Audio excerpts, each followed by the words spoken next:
પણ આદેશ આપ્યા છે. સર, શું આખી હકીકત છે?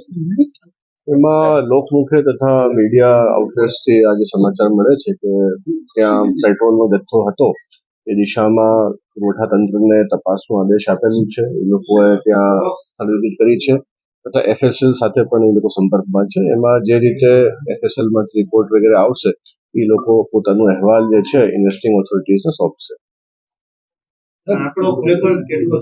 આંકડો 27નું છે અને 27 જે બોડીઝ છે એમના ડીએનએ જે છે એ મેચ થઈ ગયા છે. અત્યારે આંકડો 27નો છે. તપાસ બે લેવલે થઈ રહી છે. એક એસઆઈટીની તપાસ થઈ રહી છે. બીજી જે છે એ ફોજદારી કેસો થયા છે એમાં જે ઇન્વેસ્ટિંગ ઓફિસર છે તેઓ તપાસ કરી રહ્યા છે.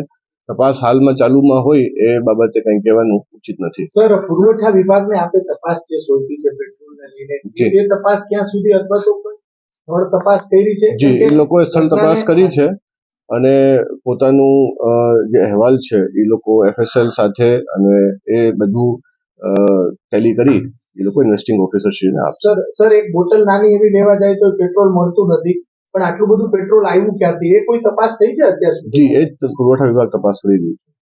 પુરવઠા વિભાગને અત્યાર સુધી કેમ ખબર ના પડી કે ત્યાં હજારો લીટર પેટ્રોલ હતું? એ કઈ જગ્યાએ શોધ્યું હતું?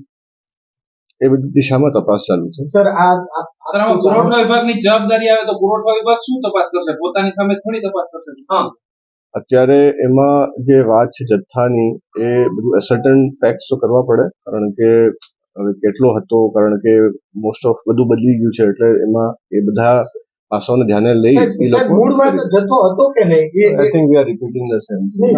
હવે એ તો તપાસ થાય પછી ખબર પડશે ને. I think now we are repeating the same thing. તો કેટલા લીટર પેટ્રોલ છે? તપાસ કેટલા લીટર પેટ્રોલ રાખી શકે છે લોકો? તપાસ હેઠળ છે બધું. કેટલા લીટર પુરવઠા વિભાગ જે પોતાના અહેવાલમાં નિયમ છે કેટલા લીટર પેટ્રોલ રાખી શકે છે લોકો વાહન સિવાય?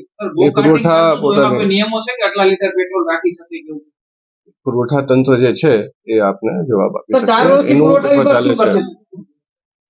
પુરવઠા જે તંત્ર છે એની વિગતવાર જે રિપોર્ટ છે એમાં આપને જવાબ આપશે. Okay, thank you.